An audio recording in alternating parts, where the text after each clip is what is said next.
Hello, you're watching the Small Business Show video edition, and we're about to record the Small Business Show radio edition. Ready, Kehlan? Absolutely, bring it on. Hello and welcome to the Small Business Show. I'm Conn Muíneacháin. And I'm Kehlan, Kirwan, editor of FocuSME, the online showcase for Irish small business and innovation. Joining us on Skype is Tim Kelly of Kelly Travel in Limerick, who've just launched a new daily executive coach service to Dublin. Welcome to the programme, Tim. Hi guys, how are we doing?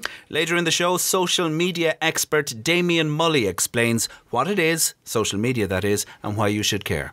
And this week I'm on the company Focus, and I pay a visit to Pamex in Castlebar, County Mayo, where Tom Murphy talks about pharmaceuticals for the consumer and why now is the best time to start a business. But first to the website. That website is FocuSMEIreland.com. It's where you'll find the business news, podcasts and yes, videos as well, because we're putting up videos these days of the programme from the Small Business Show and the various stories covered during the week. That's what we're here to review on the programme, and it's also the way you can get in touch with us if you want to leave a comment on the website. We'll start with this story. Donedeal.ie did €1 billion worth of deals in 2011. I bet they're pleased with themselves. That's a hell of a turnover. But Kehlan, what is it? What's Donedeal? Well, first of all, let's turn around and say that they didn't do the site isn't right. worth €1 billion. That's right. It's actually what it is that they had €1 billion of transactions through Donedeal.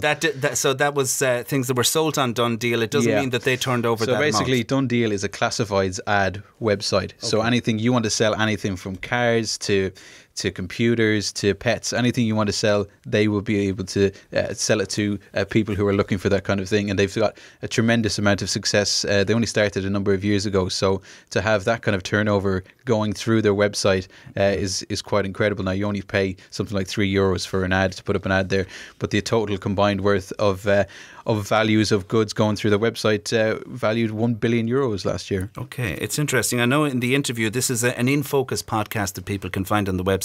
You interviewed John Warburton from Donedeal, and he explained what it is they do and how it is that worked out. And in particular, he talked about how they do their marketing and the particular use they make of word of mouth. Our biggest source of marketing is our customers. Word of mouth is a huge part of our success, and it has been since the beginning. We do very little online or offline marketing. Most of it is, as I said, through word of mouth.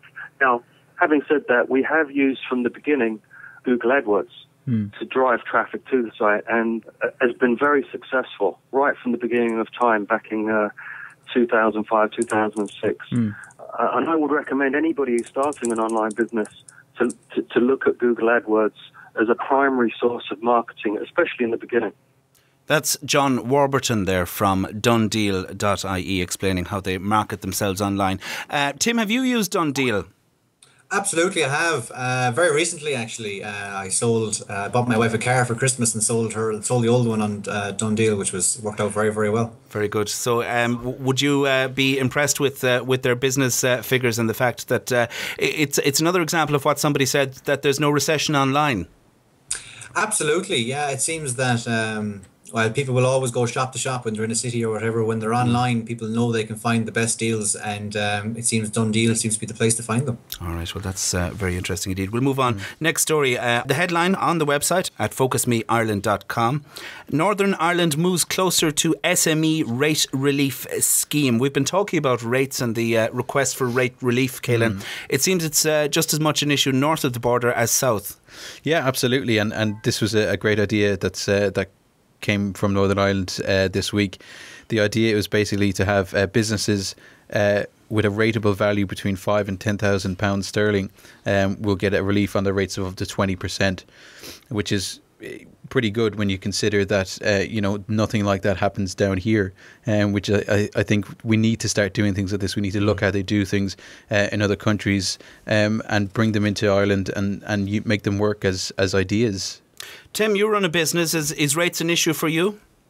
Well, luckily we're based out in Pallasgreen in the county, so rates aren't a massive issue. But I do have friends who are running business in Limerick city centre, and they're constantly telling me about how difficult it is in the quieter months just to break even and cover their basic bills, and rates is a very, very significant one. And I believe there's an upward-only rate scheme in Limerick, which is kind of bizarre given the current economic situation. Absolutely. We'll move on. Next story on the agenda for this week. Barroso, Jose Manuel Barroso, no less, urges €82 billion spend in jobs and small business. Apparently this is money that's left over, Kehlan, from the structural funds. Where did it come from? Yeah, it's basically €82 billion from what they describe as unspent structural funds from the EU's 2007 to 2013 financial period for the creation of jobs and to aid small businesses is basically what it's for. So it's money that hasn't been spent yet, but that's been put aside. Okay, so he's saying that he wants governments to spend it in this way to help small business. It seems Europe might be good for something after all, Tim. Yeah, I think it's a fantastic bit of news and should really give the country a bit of a boost to know that we're going to be getting some of that money. God knows we're not getting it from Dublin, so it's great to see it coming from Brussels. The final story we want to talk about this week on the programme.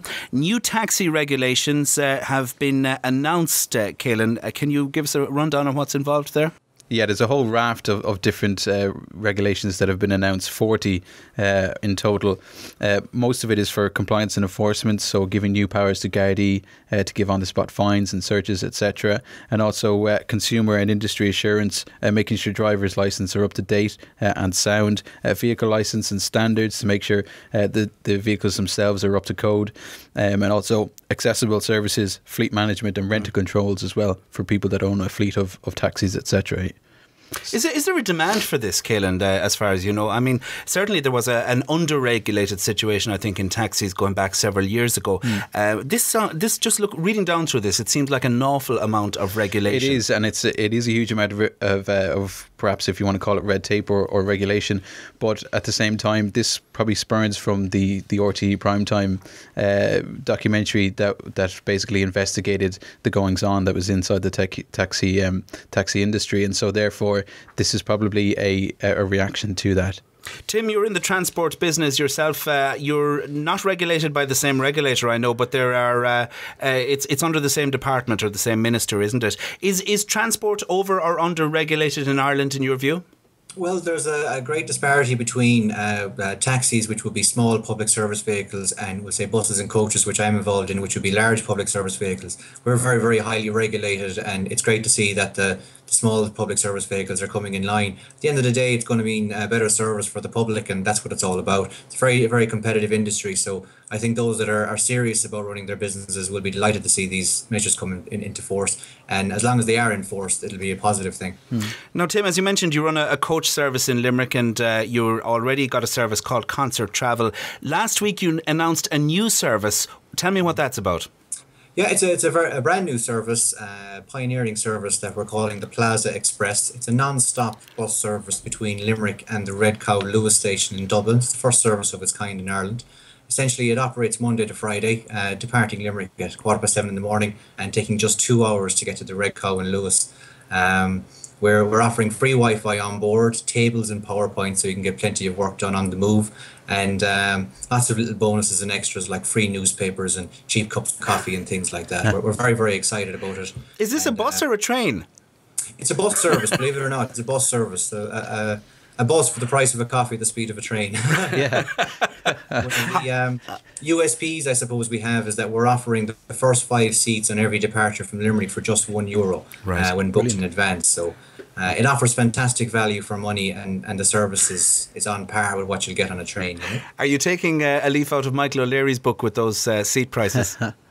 Well, we hope to overtake Michael at some point. Kelly Travel International will launch one of these days soon, but definitely we're trying to offer what the customers are demanding. We're going at the times that people are travelling at. We're offering the services people are looking for. We're just hoping that we can get the business community on board. Speaking of overtaking Michael, sure, he's a man with a taxi plate on his private car, isn't he? Or does he still have that? I think he had to give that up. Did he? I didn't know. You were going to say something. You have to take advantage of any angle you can find, You were going to say something there, Kehlan. No, I was just going to ask Tim about, before you launched this service, how important it was to talk to your potential customers about what they wanted when they were travelling. Especially it sounds like you're really looking for business people as well who might be able to, who are going up to Dublin for meetings as well. So how important was it for you to talk to your customers before you actually launched this? Well, the biggest part of the build up to this was the research and development. We spent a lot of time speaking to business people, trying to find out what time they're travelling at, what time they needed to be in Dublin, and what time they'd like to be coming home at. And we've kind of scheduled the service based around the feedback we got from talking to dozens and dozens of both small, medium and large enterprises in Limerick and Dublin. And essentially what we're looking at is an opportunity for people who do need to travel to Dublin to get there in a fast and efficient manner, but also increasing their productivity while on board, making use of the Wi-Fi. This is a new kind of service, Tim. It's I suppose, in some ways, is this an answer on your part to the recession, an attempt to be creative in the times we live in? Absolutely. There's no point in sitting behind your desk and waiting for the phone to ring. We believe in being proactive, getting out there and providing what the customers are looking for. It's been seen in other parts of the country that if you provide an efficient and cost-effective bus service, the public will get behind it. And we're hopeful to see the public of Limerick get behind us for this one. Well, we wish you the very best of luck. Tim, where can people find out more? PlazaExpress.ie. Bookings in advance right away. Online bookings are coming very, very shortly. But essentially the idea is to book your fare to secure the €1. It's only a tenner each way normally anyway, so it's very fantastic value. Very good. Thanks indeed, Tim, for being our guest on the Small Business Show this week. That's Tim Kelly from Plaza Express and Kelly Travel in Limerick. And don't forget, you can find out more about all of the stories we cover on the programme on the website at FocuSMeIreland.com. That's also how you can get in touch with us if you want to leave us a message or contact us in relation to anything you've heard on the programme.